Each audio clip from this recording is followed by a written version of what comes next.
This is a true story. A chilling account that was shared with me by a young woman named Jessie, someone who lived through something most of us could hardly imagine. It's a story of isolation, of shadows that moved when no one should be there, of something that watched from the dark. It all began 5 years ago when Jessie was just a student, moving from her quiet village life to the bustling chaos of the city. What she thought would be a new chapter in her education turned into something far more sinister. I'll be telling this story exactly as she told it to me. Every detail, every breath, every moment. So, make yourself comfortable if you dare. And whatever you do, don't turn off the lights. Picture this: 5 years ago, I was still living the simple life back in the village with my mum and dad. The quiet, green countryside was all I'd ever really known. But, as often happens, education beckoned, and it was time for me to head to the big city for my studies. My elder sister, bless her heart, decided she'd come along too. A bit of moral support, you know? Plus, she had her own work in the city, so it made sense for us to stick together.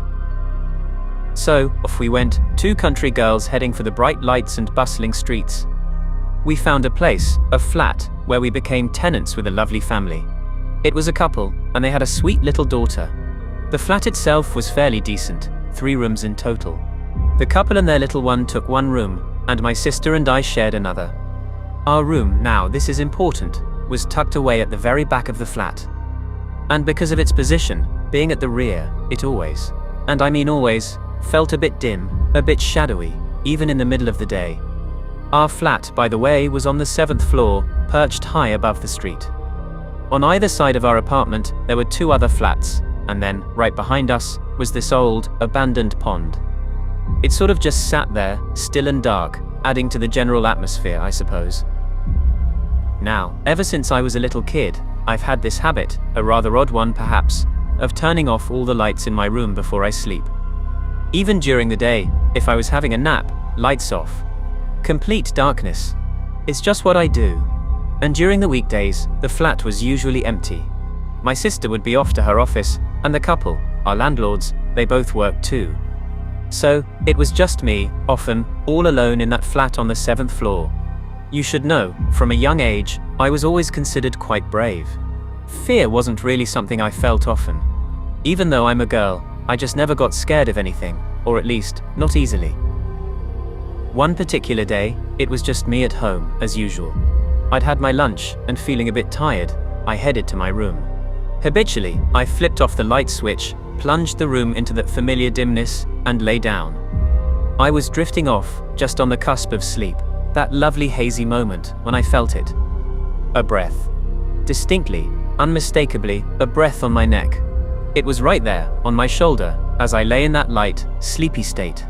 Then, suddenly, I felt a tug. Someone, or something, was pulling the blanket I was wrapped in, pulling it down from my feet. Slowly, steadily, my blanket was being pulled away. At first, my groggy mind thought, oh, it must be my sister, playing a prank. But then, a cold jolt of realization hit me. There was no one else in the house. No one. My sister was at work, the couple were at work. It was just me. My sleep vanished instantly. My eyes snapped open, trying to adjust to the gloom. And that's when I saw it. A dark figure. It was sitting right next to my feet, shrouded in the low light of the room. Because of the darkness, I couldn't make out any features, no details at all. But one thing was terrifyingly clear: its eyes. They were glowing, burning like embers in the dark, fixed on me with an intense, unwavering gaze. Without a second thought, driven by instinct, I lunged for the light switch right next to my bed. The room flooded with light. And just like that, in the sudden burst of illumination, the figure simply disappeared. Vanished into thin air. I didn't wait. I scrambled out of that room immediately and practically sprinted to another, the living room, and just stayed there, heart pounding. Later that afternoon, when everyone came home, my sister, the couple, I poured out the whole story, every detail of what had happened that day. They listened, mouths agape. Their surprise was palpable, but what truly struck me was the fear that crept onto their faces. It wasn't just surprise, it was genuine, unsettling fear. That night, as we all prepared for bed, the atmosphere felt different. Tense. In our room, next to my bed, stood a cupboard. Earlier that day, I'd been using a knife for some chore, and after I finished, I'd simply placed it on top of the cupboard.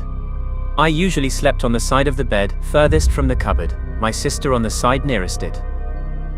Suddenly, I was jolted awake by the unmistakable sound of something falling. A sharp, metallic clatter. My eyes flew open. And there it was. The knife. It had fallen. And not just fallen, but it had landed right next to my head. But here's the thing that made absolutely no sense, given where the cupboard was, and where my sister and I were sleeping. If the knife had simply fallen, it should have landed on my sister's side of the bed, the side directly next to the cupboard. It was physically impossible for it to have landed by my head. And as I stared at the fallen knife, my eyes scanned the room, and then I saw it again. The same black figure, the one I'd seen the day before. It was standing silently on one side of our room, just watching. After what felt like an eternity, but was probably only a few seconds, the figure dissolved. Just like before, it disappeared into thin air. My heart was racing, but I looked at my sister, still asleep. I didn't want to scare her, so I held my tongue. I didn't tell her anything more that night. The next day, however, I couldn't keep it to myself. I told my sister and the couple everything that had happened with the knife. We were all completely unnerved. Then, the next night, this was the most terrifying thing of all. My sister and I were both wide awake. It was around 1 a.m. Suddenly, without warning, the books and other bits and bobs that were on the bookshelf in one corner of our room were violently thrown onto the ground. They crashed down, scattering everywhere. And then, the light bulb in our room began to flicker wildly, blinking on and off. The entire atmosphere in the room shifted, becoming heavy, chilling, and strangely oppressive. A terribly bad smell filled the air, a rancid, unpleasant stench. Just then, a loud, insistent knocking started on our window. Now, remember, we were on the 7th floor. It's completely impossible for a person to be outside that window, let alone to be knocking on it with such force. It sounded angry, enraged, like someone was furiously demanding entry. My sister, beside me, was absolutely terrified. She was shaking, her eyes wide with fear. I couldn't take it anymore. The fear, the anger emanating from outside, it pushed me to my limit. I raised my voice, addressing whatever was out there, whoever was making that horrendous noise. I shouted, "Don't do this from behind, come forward if you have the courage." And then, a voice, a chilling, terrible voice, filled with menace, replied, "I will come." Hearing those words, my sister couldn't handle it. It was too much. She went completely senseless, collapsing beside me. I somehow managed to bring her around, to get her to consciousness, and then, together, we ran from our room and went straight to the couple's flat, banging on their door. We told them everything, gasping out the events of the last few minutes. We didn't know what to do. We were living in terror. Moving houses wasn't an option for us at that time. We simply couldn't afford it or find somewhere new immediately. 2 days later, something else happened. That day, after lunch, my sister and I went to bed. Our room was dark again, this time because the electricity had gone out. I was feeling sleepy, drifting off. Suddenly, I was jolted awake by a sharp pain. I noticed that my sister was biting my hand. Hard. I cried out in pain and woke up fully, seeing this bizarre, horrifying scene. My first thought was that some kind of spirit had possessed my sister. I struggled hard to get her to release her grip on my hand. When she finally let go, panting, she explained. She said she had also been sleeping, and had suddenly woken up to see a human figure standing near my feet. It was staring at me. When my sister had woken up and looked at the figure, their eyes met. And at that exact moment of eye contact, the figure transformed into black smoke and started to fall, descending onto my body. That's why she bit my hand. She explained that she had heard, perhaps from old village folklore, that if a spirit attempts to possess someone, biting that person can prevent the possession. So she bit my hand, hoping to save me. The very next day, we packed what we could and went straight back to our family home in the village. We told our parents everything, every terrifying detail. They were, understandably, deeply disturbed.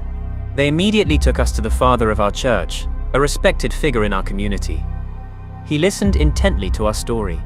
Then, he performed some rituals on us, blessing us, and afterwards, he told us something chilling.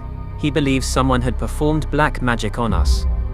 He then gathered some other fathers, and together, they performed a series of rituals to treat us, to cleanse us, and they gave us protective amulets to wear.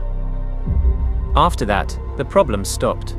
We didn't experience any more strange occurrences, no more dark figures, no more mysterious happenings. But even today, after all these years, whenever I sleep alone, I still can't shake the feeling. I still feel like someone or something is watching me. It's a presence that lingers, a subtle chill that hasn't quite left. And that, my friends, is the story of what happened to me 5 years ago. Let me know what you think in the comments below. Stay safe out there.